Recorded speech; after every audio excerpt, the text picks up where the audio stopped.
Hey, Craig. Let's get into some coffee talk. Hey, I love it. I love doing some coffee talk. Well, talk about what? Dogs, daughters, whatever. It's coffee talk. Coffee talk. Hello, Mr. Craig. I got my coffee. It's a coffee talk. It's a coffee talk. Tell Mr. Craig. Do you have any coffee in your coffee? I didn't. I already finished it. So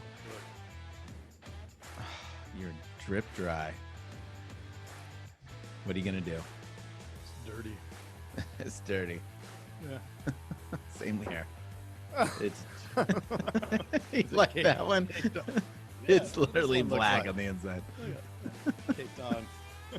Well, What can you do? Oh, now we know we're dirty. Yeah, I got that too. well.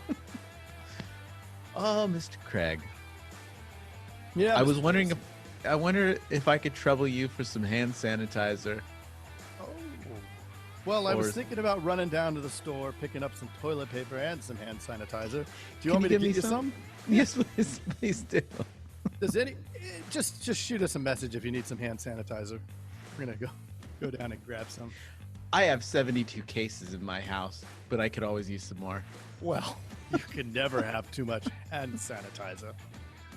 I mean, come on. Okay. Maybe if you drink it, it'll make it stop. Well, Mr. Craig, Mm, today was an interesting day, wasn't it? sure was. It really, really, really was. Well, can you tell me some highlights that stuck out to you, Mr. Craig? Well, let me look at my notes. Your notes. Yeah. Oh, well, Chad had a really, really, really good pointer. Ooh. So he does this thing where when somebody won't buy, Yeah. then he trains his I think he does it and he trains his team to do it. So they call 30 minutes after.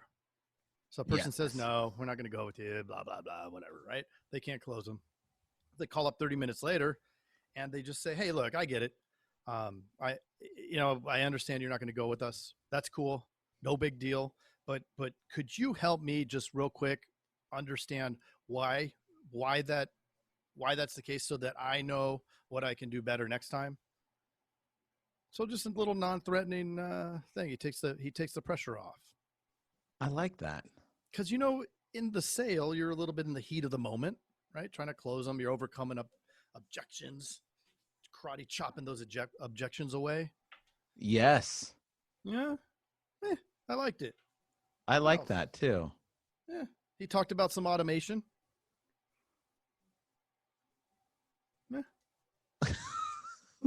He did.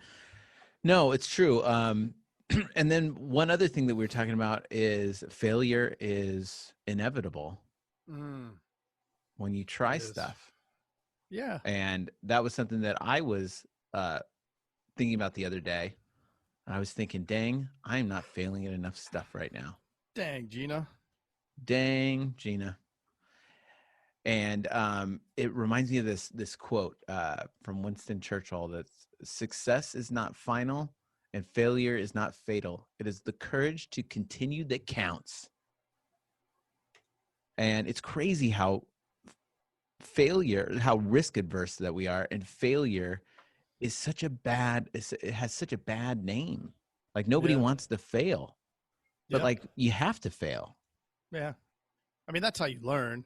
Think about when you're a teenager, right? You knew everything, but you really didn't. And so you screwed up. But that's how you learned. And the people older than you, or I mean, not even being a teenager, when you're first starting in this business, Mm-hmm.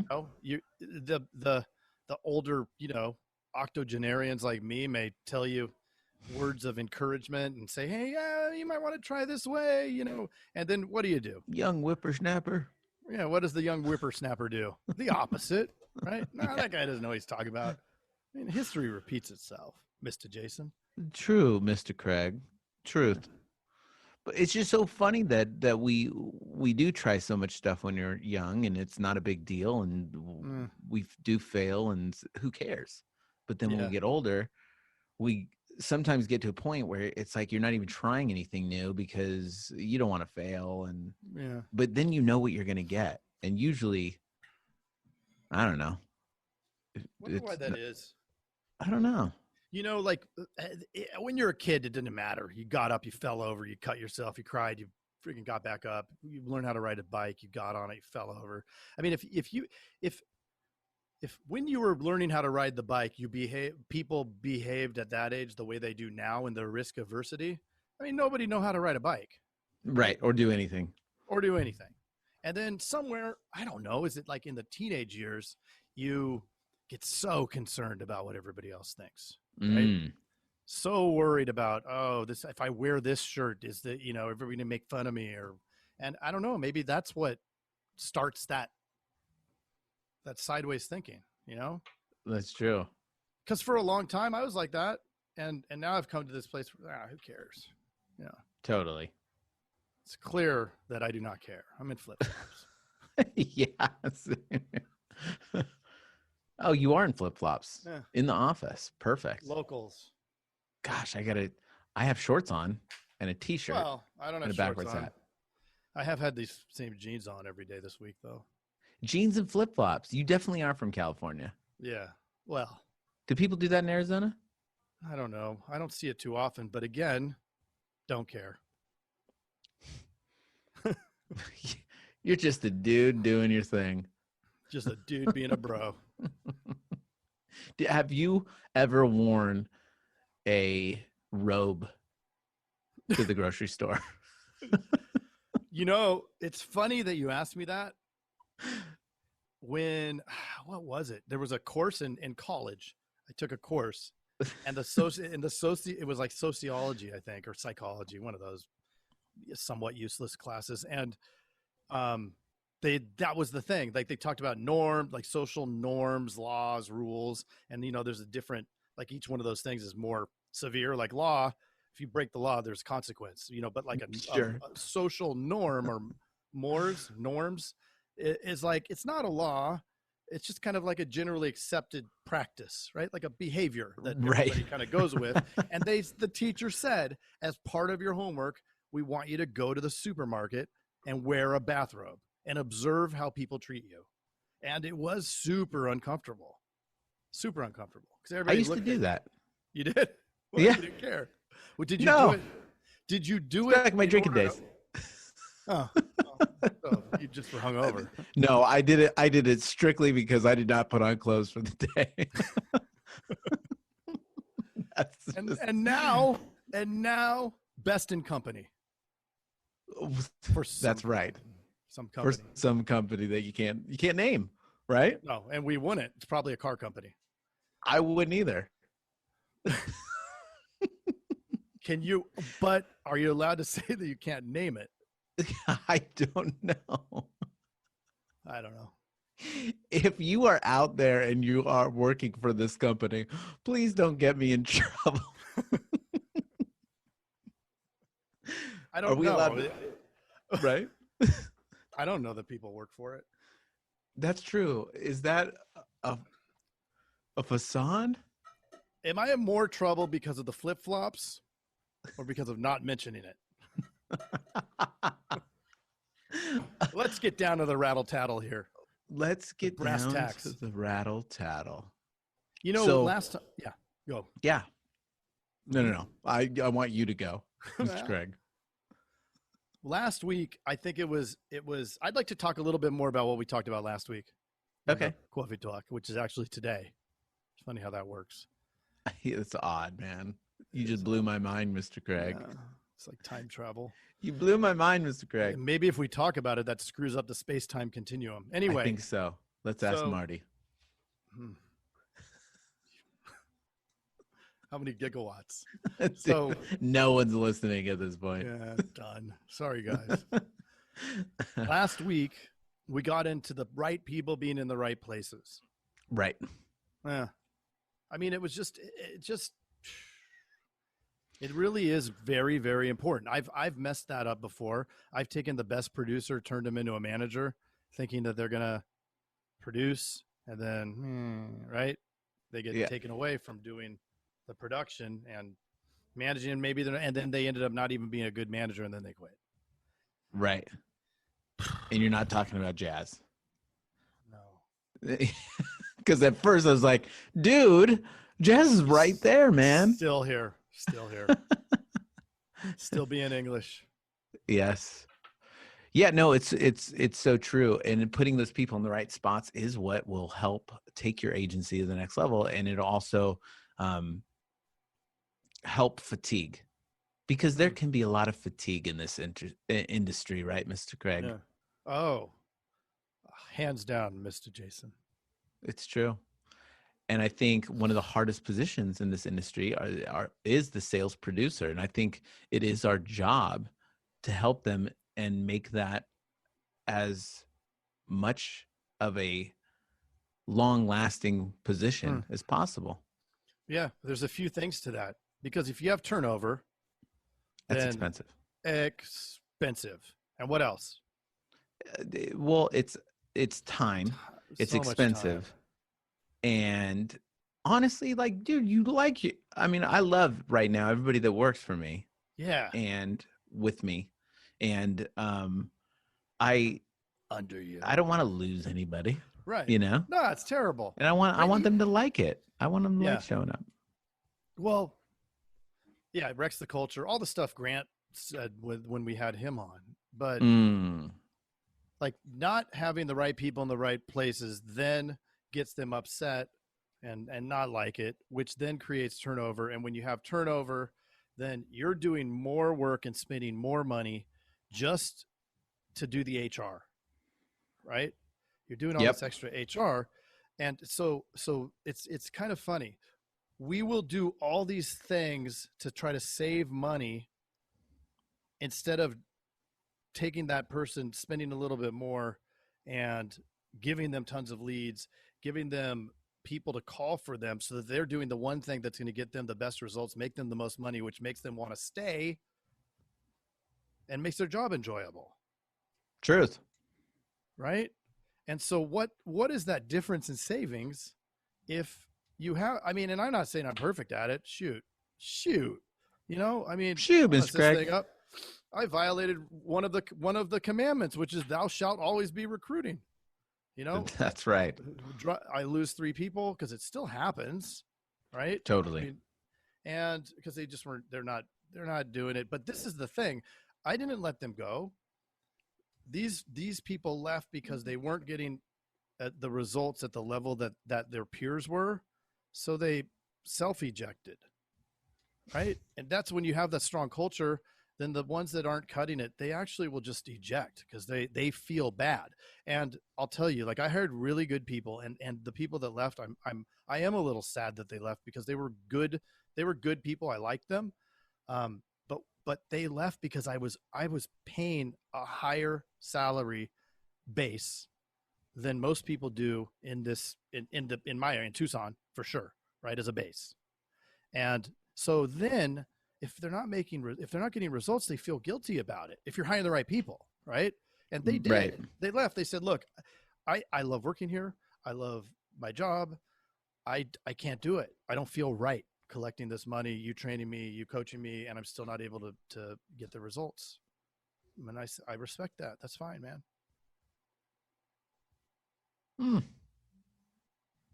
Are you reading your email, Mr. Jason? No. No, it's true. You to sleep, Mr. Jason. I mean, what do you do, man? What do you do? You do? Well, you're supposed to be hiring, but you always need to be looking, right? Or looking, yeah. I mean, we say it so many times, over and over and over and over again. But what are the chances of finding a really good rock star at the moment that you just lost somebody and you need them? Right. 0. Right. Well, maybe not 0, 0.01. Well, it's about the same chances of catching the coronavirus. Wow. Well, you know, we're talking to, was it Chat? No, it was Dimitri, I believe. That was, that he was the one-man show, right? but he Yeah. lined it up to where everybody else, like he's the initial sale, and then he has a team of what, 11 or 12 that are helping complete those sales and doing follow-ups and creating the Well, leads. And yeah, he said that he created. Here, I'm trying to look at my you with all notes here. that paper, Mr. Craig. I know, wreck the rainforest. Yeah, he spends the time to build the referral network, to hustle out, meet people, and then created his words assembly line, right? There's Mm-hmm. the person that generates or that takes the lead in. Mm-hmm. There's the person who then quotes the leads, or two people. So he has two people working all the leads up, and then they tee it up to him. He calls them, closes them, or doesn't. He said a 75% close. Didn't he say 75%? Yeah. I mean, holy moly. Can you imagine, Mr. Jason, if you were closing 75% of the 400 leads you bought in a day? That would be nice. That would Right? be nice. But again, many ways to skin the cat. But to this thing that we're talking about right now, he has the right people in the right places. He does. I mean, that's what we try to do with you know, we know that it takes thousands of calls to get down to those ones that even will be willing to do a quote, even though that we're not really asking for the quote. We just assume and ask them the questions until they hang up on us or they Yeah. get the quote. Yeah. But it takes thousands of calls to get the results that we want. It takes thousands of calls. So, I mean, that's where telemarketers come in. I mean, you got to do it. I mean, you want to create a predictable machine in your office so that you don't have to stress and worry about oh my gosh, am I going to be able to quote this many people today? Or I guess you work at it from sales. Am I going to get this many sales? Well, if you don't have a process and you're not making thousands of calls, you're just crossing your fingers. Yeah. You're probably not going to do very well. That's what I used to do. I didn't do very well. Right. But then you put in the predictable process, the reliable people. And you know what? As you get down towards the beginning of the sales funnel, it's the hardest part, right? As yes, each or the top, whatever you want to call it, the closer towards the beginning, the wider the breadth of the number of people that have to come in there. And so the people who are dealing with that layer of it, right, the 500 dials a day, they have to be reliable. Otherwise, right.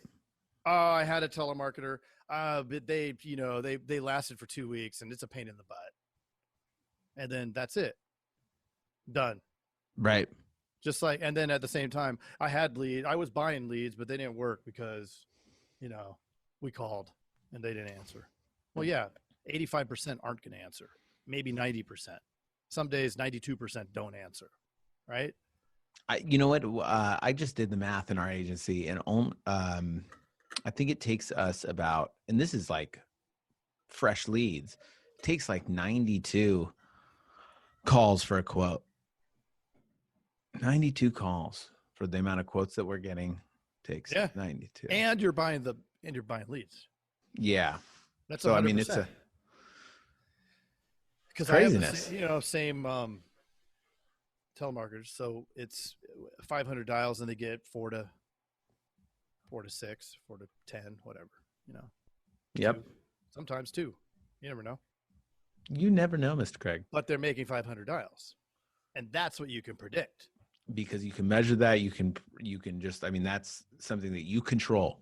You can only worry about what you control. That's what I look at. And that's where you can actually find. So, if anybody has somebody calling at their office, you want to look for how many dials are they making? And then the contacts, you look at the context to gauge the quality of the lead, right? Because if the contact is below 8%, then there's something wrong. Yep. If it's, I guess there's no ceiling. You'd be happy with anything that's above 9-10%, because that's hard to control, right? That's just a function of the data, and probably maybe even geographic. There could be some effects to that too. And then what number of quotes, right? So then the quotes will indicate if the contacts are in line, the quotes are going to indicate how good the caller is, right? How good your telemarketer is. And if they're not getting one per 100 to 150 dials, then there's something wrong. Yep. That's so what Craig, I love. you've been not to completely change the subject again for the 5th time in this. Is it going to be about Back to the Future? No, yes.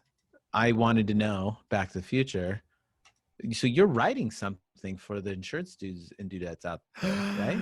Yeah. Do you want to give a little sneak peek of what you're writing? Yes. A sneak peek? Like show it? No, not show. Oh, you mean like a talk? A little verbally show it. Verbally. Yeah. I'll verbally show it. It's the agency. Oh, what did we call it? Insurance Dudes? Insurance Bible? Bible? Yeah. That's right. And it's going to have the 4 pillars that create success in the modern agency. What are those 4 pillars? Hiring, training, motivating, and marketing, making it rain. Make it rain. And those should be the strategies that every agent is focused on, right? Yep. And we have some episodes with those, and it'll be a good thing that we can share with fellow agents. Little, something free to just. Would you call it a little something? I would call it a little something. Something, not something.